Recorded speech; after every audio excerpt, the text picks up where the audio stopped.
Assalamualaikum Bang. Saya Jamhari dari Pulau Bawean, Gresik, Jawa Timur. Saya baru menemukan channel Abang, tapi saya banyak mengikuti. Dan mohon maaf, saya ingin bertanya, ibadah apakah yang harus saya lakukan sehari-hari?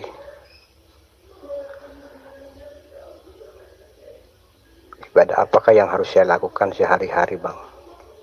Untuk lebih mendekatkan diri lagi kepada Allah. Jadi itu saja yang ingin saya tanyakan. Ibadah apakah yang saya harus lakukan sehari-hari? Terima kasih Bang. Assalamualaikum warahmatullahi wabarakatuh. Waalaikumsalam warahmatullahi wabarakatuh. Bismillahirrahmanirrahim. Allahumma salli ala Sayyidina Muhammad wa ala ali Sayyidina Muhammad. Rabbis rahli sadri wa yassirli amri wahlul 'uqdatam min lisani yafqahu qawli. Amin. Bismillahirrahmanirrahim. Ibadah apakah yang paling afdol kita lakukan sehari-hari? Sesungguhnya seluruh apa yang kita lakukan dahulu sebelum kita mengenal Allah, itulah ibadah bagi diri Anda sendiri. Itulah yang terbaik pada diri Anda sendiri selama ini. Karena toh yang melakukan, karena toh yang berkuasa atas seluruh tindak lakunya Anda selama ini kan sesuai dengan keinginan Anda. Nah, akan tetapi setelah kita mengenal Allah, maka semuanya tidak akan berubah. Syariat tetap jalankan syariat, sholat tetap jalankan sholat, puasa tetap jalankan puasa seperti apa yang Anda lakukan selama ini. Yang terpenting kondisinya hati. Selama ini kondisi hati kita kan manusianya yang jadi Tuhan, manusianya yang jadi Allah, maka semuanya fana. Seluruh amaliyah kita, seluruh ibadah-ibadah kita, seluruh sholat-sholat kita yang kita lakukan sejak akil baligh hingga setua ini, semuanya kembali hancur ke alam fana. Karena apa? Karena yang disembah, karena yang jadi Tuhan, karena yang jadi penguasa, karena yang hidup selama ini adalah diri manusia kita sendiri.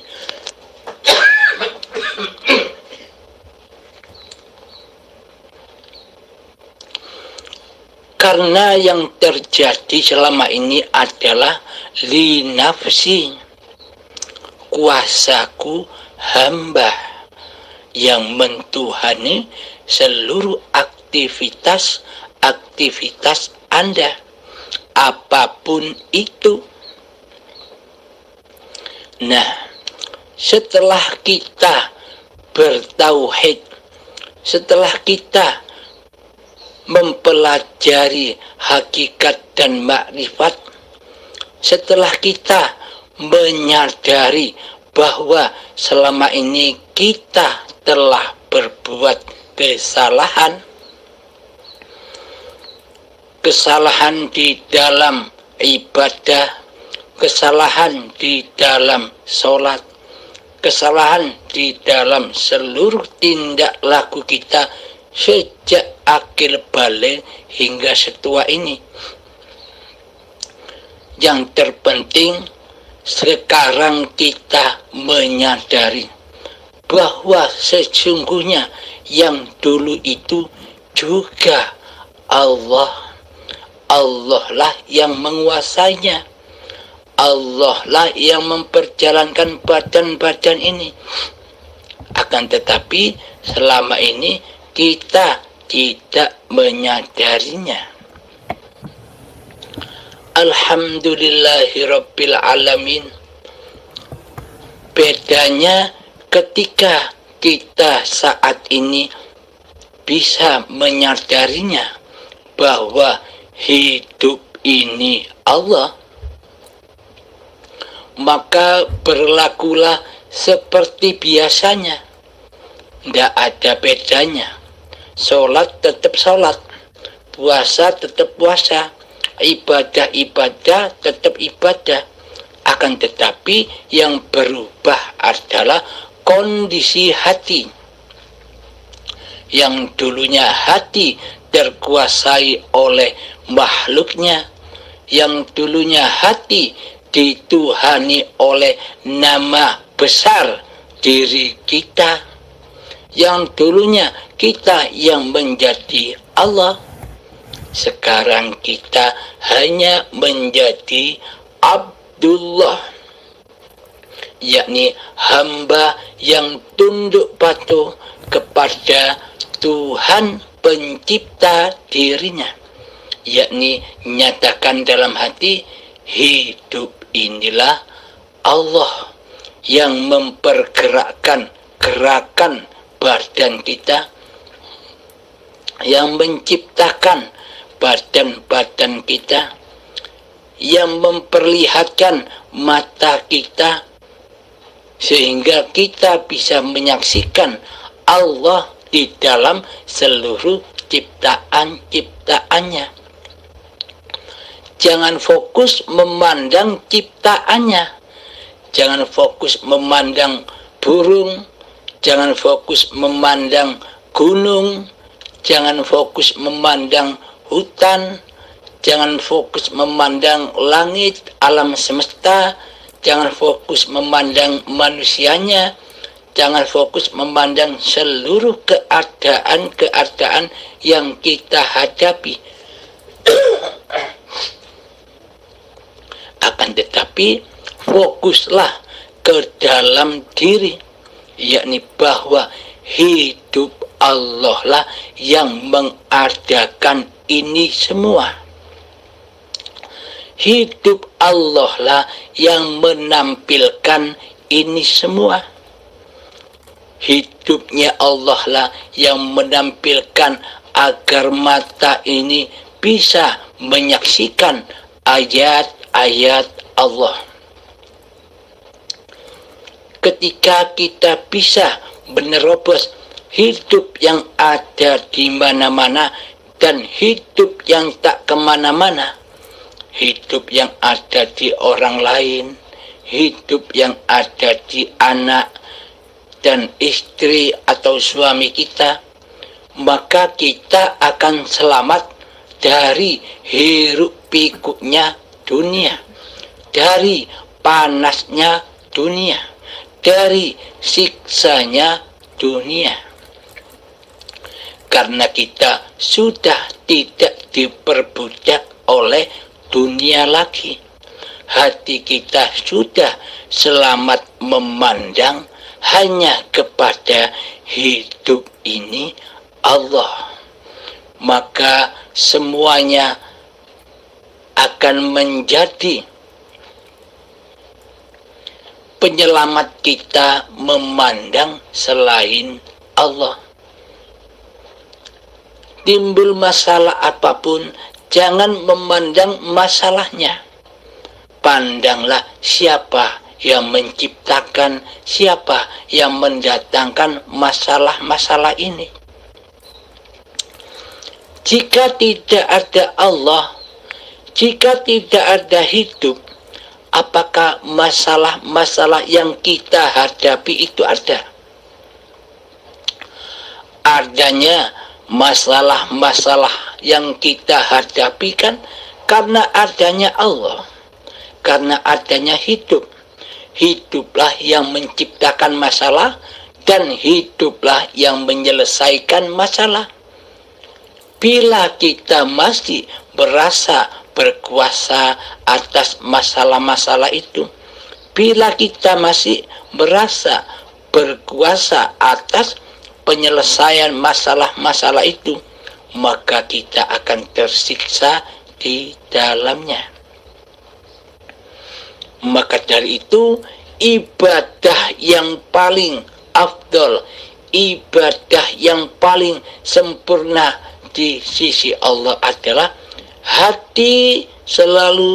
kondisi hati selalu menyaksikan Allah. Hati selalu menyatakan hidup ini Allah. Hati selalu berikrar bahwa hidup inilah Allah. Jika timbul diri manusiamu di hatimu, usir jauh-jauh. Jika datang lagi, usir. Tetapkanlah bahwa hidup ini Allah. Inilah permata-permata yang harus kita jaga. Permata-permata yang selama ini hilang sejak bayi hingga setua ini, inilah permata-permata yang ada di bayi itu. Permata bagaimana? Permata bahwa diri manusia kita adalah Adam, tiada gaib, yang ada hanya yang maha suci, yakni hidup ini Allah. Maka sucikanlah selalu hidup ini dari hidup manusiamu. Itulah amalan yang paling afdol di dunia ini. Ketika sholat, nyatakan dulu yang berkuasa atas sholat ini. Semua yang terjadi adalah af'alullah, bukan af'al manusianya. Ketika tangan mengangkat saat takbiratul ihram, nyatakan di dalam hatimu bahwa Allah lah yang menggerakkan tangan untuk takbir, dan Allah lah yang memaha besarkan diri zatnya sendiri. Allahu Akbar. Karena tak satu pun manusia bisa memaha besarkan Allah.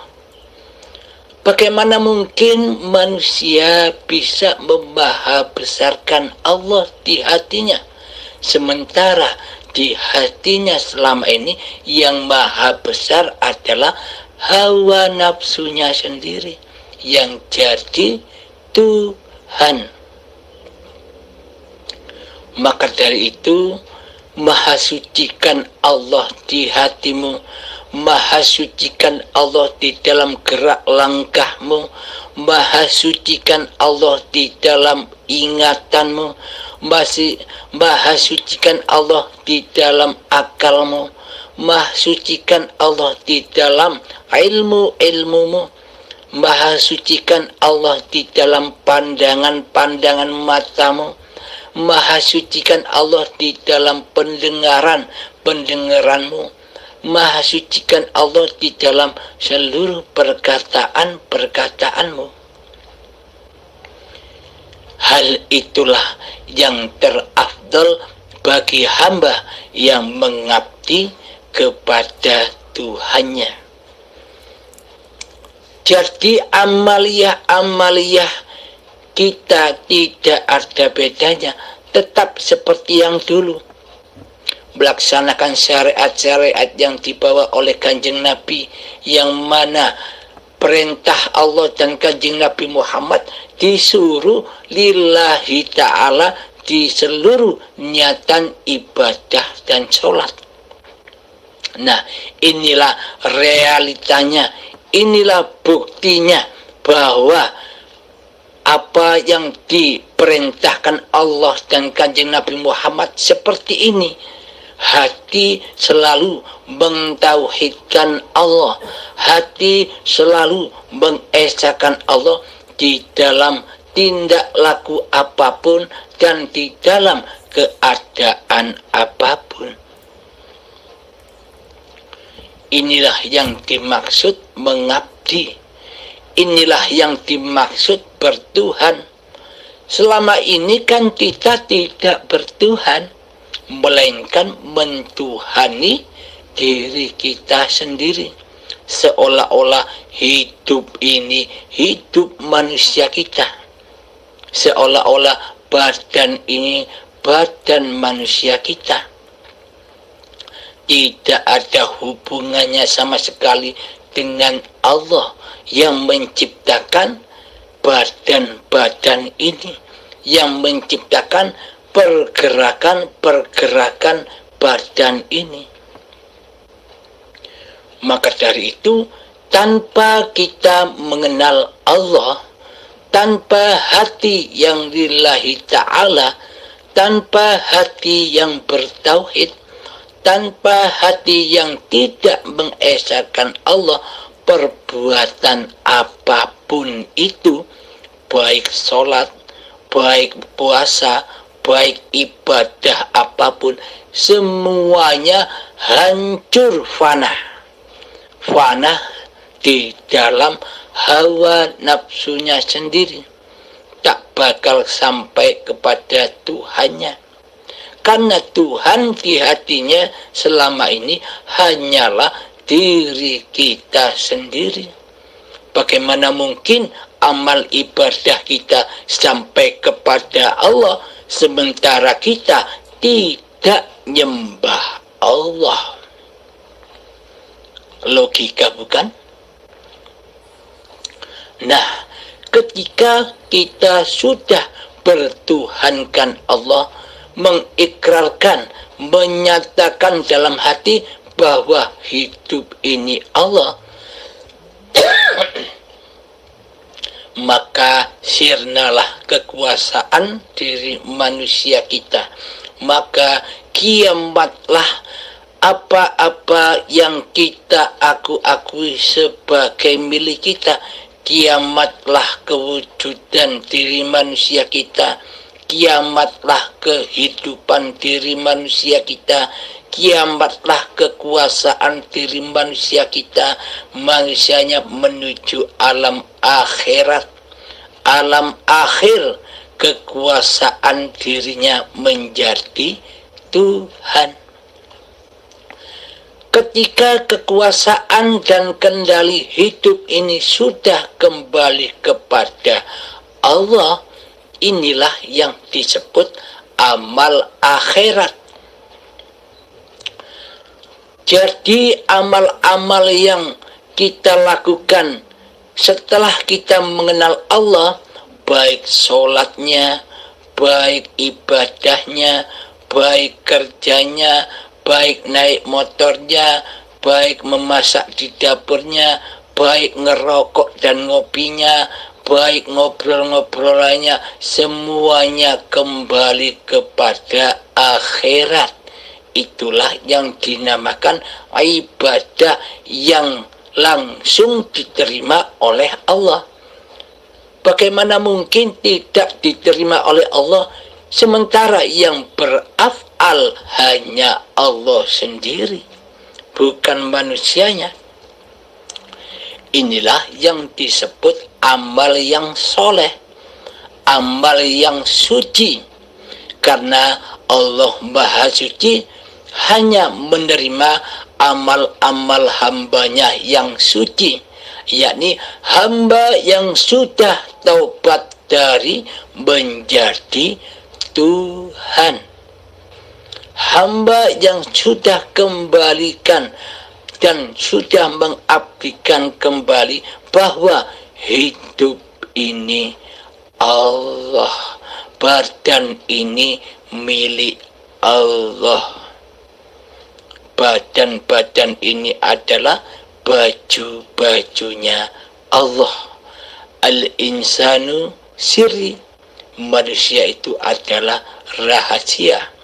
Wa ana sirruhu, dan akulah rahasia di balik manusia. Alhamdulillahirabbil alamin. Semoga kita semua selalu mendapatkan bimbingan dari Allah Subhanahu wa ta'ala.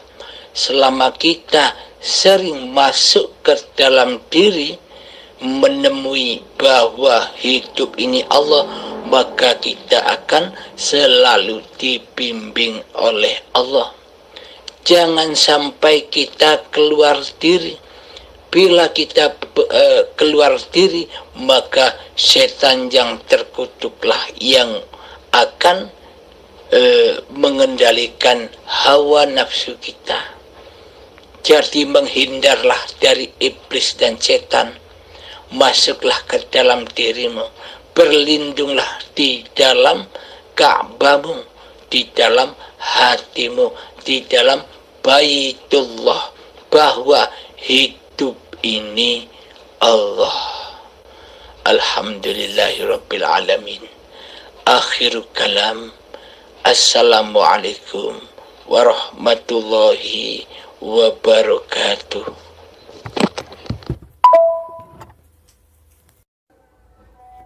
Waalaikumsalam warahmatullahi wabarakatuh. Subhanallah. Terima kasih banyak Bang atas pencerahannya yang sangat jelas dan mudah dipahami. Dan izinkanlah saya berguru pada Abang. Dan kalau boleh saya tahu, Abang berposisi di mana ini? Di Pulau Jawa kah? Apakah di daerah Madura? Mohon Bang informasinya. Dari saya Jamhari, Pulau Bawean, Gresik. Terima kasih. Wassalamualaikum warahmatullahi wabarakatuh.